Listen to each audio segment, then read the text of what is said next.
Hi, this is Kay with Orkney Farms, and the sun is out today.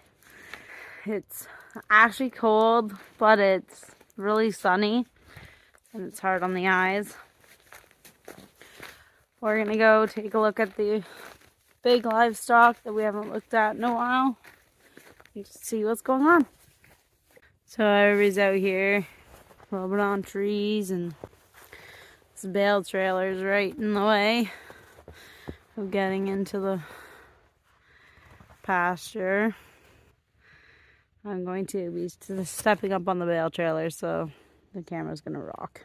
So I'm up on the bale trailer now, so we can get a view of everybody. Tinkerbell's really filling out now. She looks super wide from the front. She's starting to get quite the udder on her. Tilly and Duke there. Hopefully not up to no good. Horns can't hide it. She's quite large. She's been quite large for a while. I would love to do a comparison of Horns and Tinkerbell. Yeah, like Tinkerbell, you can still tell that she's got legs. You look at Horns and her belly's almost to her feet. I think that this ram did manage to get some of these girls pregnant, but he probably hasn't. The vet was in November and said that they weren't bred enough for him to be able to see them on his ultrasound machine. The Jersey's not going to be due till June, so we got a long way to go for her.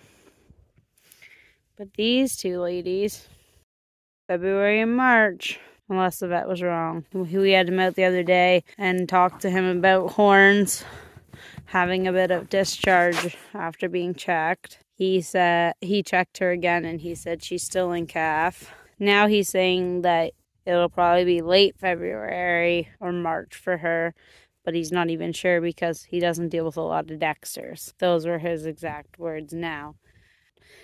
Ben was put back in with them after he jumped the fence at the old place because we couldn't keep him where we wanted him anymore. He just wouldn't stay in, so he was put back in with Horns and Tinkerbell.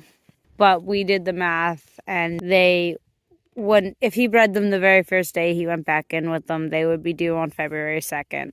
So what the vet is saying about February, March makes sense. She definitely didn't have the calf back in December, around December 13th, when it would have been her due date. He bred her as soon as they were put together the very first time, right after we got Ben.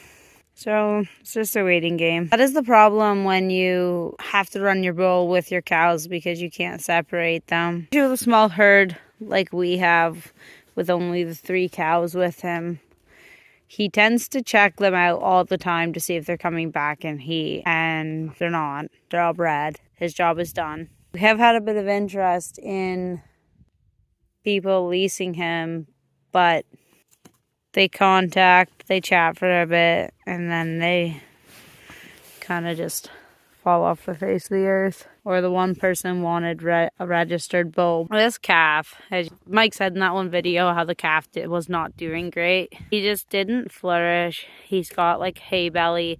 We've had the vet out a few times. The vet says he's fine. He's fat. He's not bloated. He doesn't have pneumonia. He's just probably stunted. And we haven't really figured out what we're doing about that.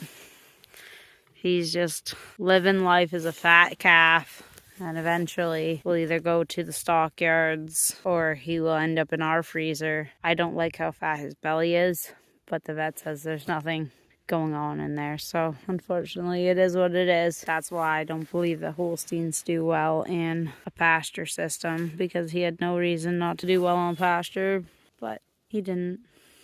I might let Duke back out. This morning Duke went through the building because I brought some leftover roast beef to Tilly, and he followed me through the building, and then I let him see his puppies for the first time, and he really didn't think much of them. But he went through the window that we have for Tilly. Him and the calf are having it out to go through, and so now he's in here. He probably wanted to escape again, but the landlord cut some trenches to put in some electrical that he was doing. And so our cows are locked into the winter holding pen again, even though we just opened the pathway a couple days before the landlord came in and said, oh, I'm going to be cutting trenches. Can you take down your electric wires? So while editing, I noticed that I went on a tangent about the landlord, and I'm not really comfortable sharing that on YouTube. So I guess this is the end of the video. Thank you for watching, and I hope to see you in the comments. Have a great day.